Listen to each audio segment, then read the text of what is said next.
Mixed ANOVA. So this lecture presentation is going to be very, very short. I'm going to go over some high points and then rely more on working the examples. So here is the first situation where you might find yourself needing a mixed ANOVA type of a scenario. So Professor is interested in determining whether the average man wants to express his worries more or less the longer he is married. That might sound familiar. However, it may depend on the age at which the man was when he was married. So Dr. Professor administers the expression scale at 1 year, 5 year, and 10 years of marriage. We saw that before. And at baseline, and finds out the man's age when he got married. So that's going to be categorized as older, middle-aged, or younger. So this is an important distinction that I want to bring up with ANOVA. With ANOVA, your grouping variables have to be categorical. So in this case, one of the variables that the professor or the researcher wants to investigate is age. And age can be measured and captured as a continuous variable, as in number of years old, or decimal years, or months old, or weeks old, even sometimes in young children. But the important thing here is we cannot use age in its continuous form. It has to be grouped, the age is grouped into distinct sets. And here they're just called older, middle, and younger. Now, how you decide where to cut age is not trivial. It's very important, but we are going to kind of gloss over that right now and just say that there are some clinically or research important times that we can group the marriage age. So we're going to do a repeated measures ANOVA.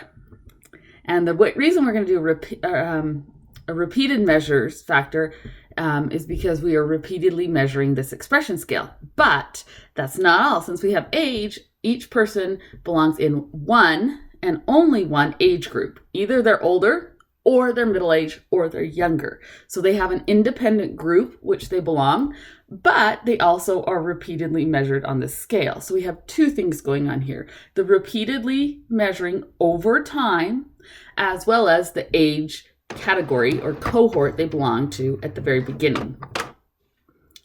So we have a repeated measures factor, which is also called, or can be called, a within subjects factor, because within each person there are 3 time points. And there's a between subjects factor. So between subjects, there is a difference based on their age. So I kind of answered the question a little bit. What is the repeated measure? Now, a lot of people on first guess would say the repeated measure is the expression scale. That's not correct. The expression scale is the outcome, and it is measured 3 times at 1 year, 5 year, and 10 year.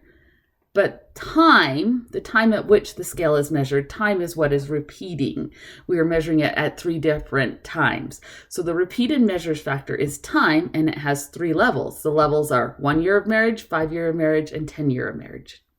The between subjects factor is the variable for which people belong to one and only one group, and that is the man's age at marriage. So they're either older, middle, or younger. So the 3 levels of the between subjects factor, or the independent grouping variable, is older, middle, and younger. And the outcome variable, we already said, was the expression scale. So let's look at a second one. Dr. Test wishes to compare the reaction times differences for 3 subtests of the Stroop test. And we've looked at the Stroop test already. He wants to look at it with Parkinson's disease. So we have the Stroop test has 3 different subscores: color, word, and color word. Dr. Test believes that any differences may be influenced by the sex of the individual. So we've seen a sex grouping variable before, and we've seen the Stroop test with the different subtests before. Now for the mixed ANOVA, we put them together, and we call it mixed because we have the between subjects factor and the within subjects factor. The repeated measures factor is also called the within subjects factor. So what is it here? It's the subtest. We get the Stroop test, but we are measuring it under different subtests. So the subtest is the repeated measures factor, and it has 3 levels: color, word, and color word. The outcome is their performance, or how much they got correct. That's the last question. And then the between subjects factor, that's the independent grouping variable, is the sex variable. And the number of levels it has depends on how you define it. It could be strictly male and female. It could be male, female, non-binary. It could be any number of levels. And often it's the case is we don't sometimes have enough participants in our sample that fall into every single category we could define. So sometimes we have to define for the analysis sex to be male, female, and everything else.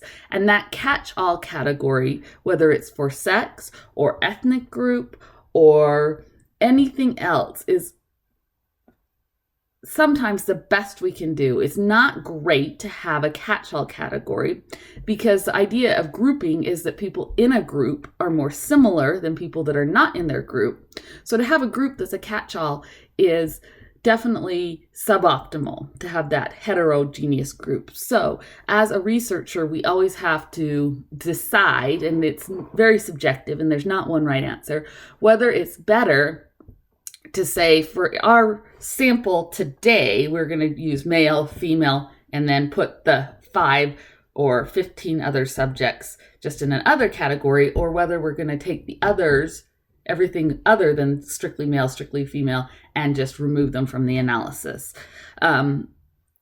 It's not that we're discounting that those people are not worthy. It's just that we wouldn't have enough statistical power, because we might have very few of them, to be able to really tease apart differences between groups. So it's not an ethical question. It's more of a statistical power question. And if you are trying to look at a rarer group, you need to oversample in some way or form so that you get enough of that rarer group to be able to have power to look at it versus some other group. And that discussion is very important, but it's not our discussion today. So let's keep moving. So this is how the design of a mixed ANOVA goes if you're running your research. So you go and you get your sample, and the sample would be made up of different groups. Now the groups can be observed, as in there's already the way the groups have existed, like gender or sex, or whether or not they exercise or not, how frequently they eat vegetables, so they can be observed or quasi-experimental groups. Or you can take your subjects and you can randomly assign them into group. Those that have condition A, which might be a control, condition B, which you might be interested in, condition C, which might be another one. But then you take your subjects in your groups, and within each group, everyone is measured at the same time points, or the same subtest, or the same set of conditions, even though you might order them different to counterbalance. So you have, just like a repeated measures ANOVA, multiple scores per person, but just like the independent groups ANOVA, people exist in one and only one group. And now you can do this with the repeated measures where you repeat on each person, or you can do a block design where first you match people into twos, triplets, pairs, triplets, quads, whichever, and then randomly assign within those blocks. So it can be a block randomized, or it can be a block matched, or it can be repeated measures. But the whole key here with the mixed design ANOVA is we have repeated measures and we have independent groups. So the way that you can, if you're reading a scenario, or you're trying to decide for your own research which factor is which, the within participant factor is the one where everyone has every level. But the within groups, within person factor has to be one and only one level for each person. So some language here. So independent variables, I use the word predictor interchangeably with independent variables. And there are the two flavors. So between subjects factors is also the independent groups. Participants only belong to one. Within subjects factor, that's your repeated measures variable. And this is where participants have to have all levels. So there is the downside to ANOVA, of which there are a couple, one is that people have to have all levels of the within subjects factor. So if we're doing baseline 1 month, 3 months, 6 months, and somebody misses out on the last measurement occasion, you cannot use them at all in an ANOVA methodology. In the analysis that's based on any of these ANOVA methods, repeated measure or mixed design ANOVA. If you have a substantial number of dropout and attrition, that means that ANOVA is not going to be a good method because you're going to be throwing away a lot of your data. And then if you only analyze the people who have complete data, you have a biased subsample, which can lead to spurious or non-replicable findings. And so those are the situations where multi-level modeling is much better, when you have attrition and dropout, when not everyone has a measurement at every occasion or in every condition. So when we put this formula into R with the AFEX package, we're always going to put the continuous outcome variable, the dependent variable first, and then our tilde wave, which means predicted by, and then outside the parentheses, we put our grouping variable. That's our between subjects factor, our independent grouping variable. And then inside the parentheses, before that vertical bar and the name of the ID variable, that's where we put the repeated measures or the within subjects factor. Now, we've done one and we've done the other. Now we're just doing them both. And that's why this lecture is probably the shortest one of the whole semester, is because we're not doing so much anything new. We're just combining things that we've already done. So this, in a way, is the culmination of the ANOVA chapters. So when we did our simple repeated measures ANOVA, we were assessing pattern across time or across condition. We're still going to do that with mixed design ANOVA. We're looking at a pattern across time or however we're repeating it. But now, subject to subject variability, which we used to just ignore subject to subject variability, now we admit and allow for some of the subject to subject variability to be due to or accounted for by the membership in different groups.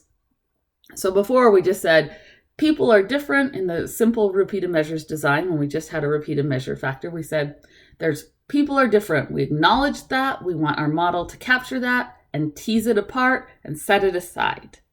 Now in the mixed design ANOVA, we are still admitting that there's person-to-person variability, but we have another variable that is measured on each person, which might account for the reason why people are different. So we've already seen how to calculate the F statistics in the one-way repeated measures ANOVA and the independent groups. So now we're just separating out another component, another variance component.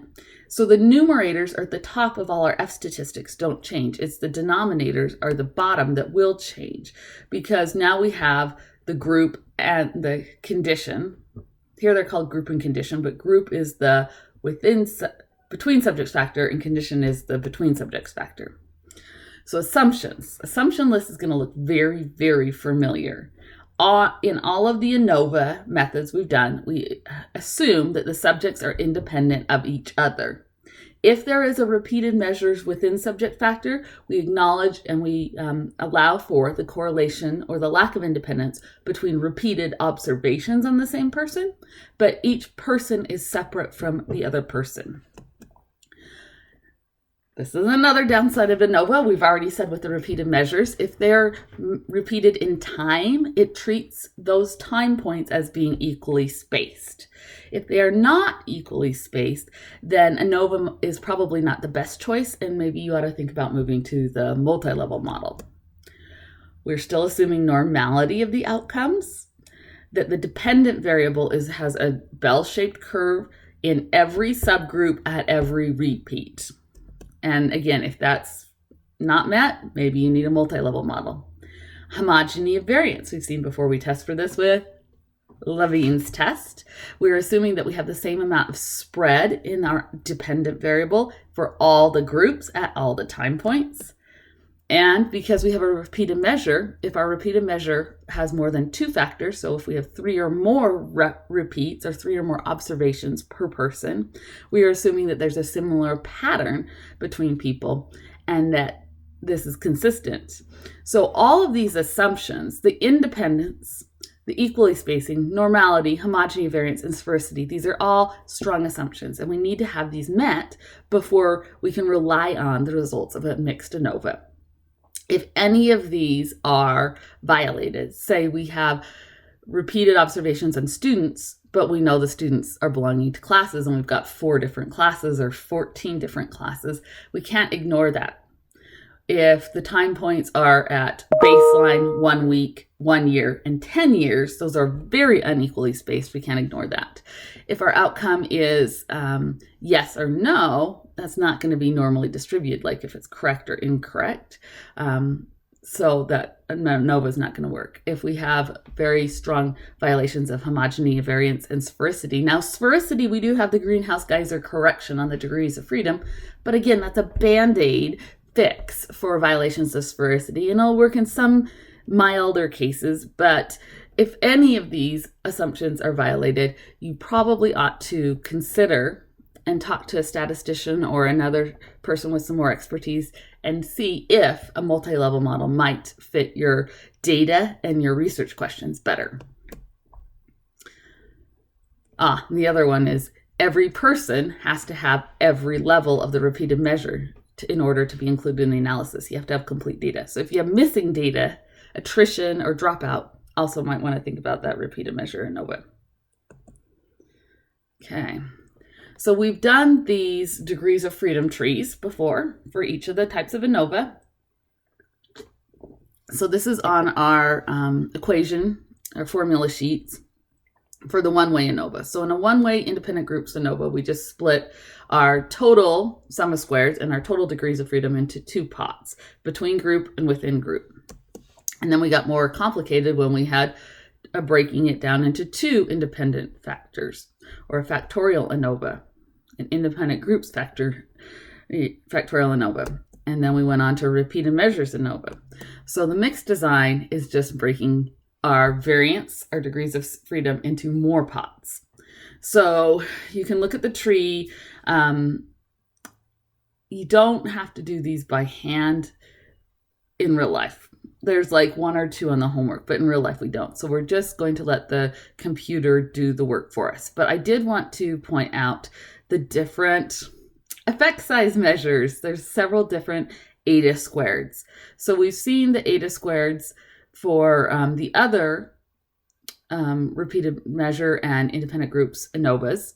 With the one-way group, we just had an ordinary eta squared. The two-way, we have ordinary and partial. And then for the repeated measure, we usually call the eta squared of the repeated measure a partial eta squared. And we can also do an ordinary eta squared there, but it's less commonly relied on. But we've already seen that. So here we have many different forms. If we're looking at the grouping variable, it depends on if the groups are assigned or observed. And if we're looking at the repeated measure ANOVA, we usually do a partial. So if you compare this last eta squared in this big box, the repeated measure eta squared is a partial. So if you notice the bottom of the fraction, the top always have the sum of squared for the thing that we're measuring. The bottom is what's different. What part are we setting aside? Are we going to do the total sum of squared, the total variance, or are we going to do the total excluding some part, like the subject to subject variance? And that's it.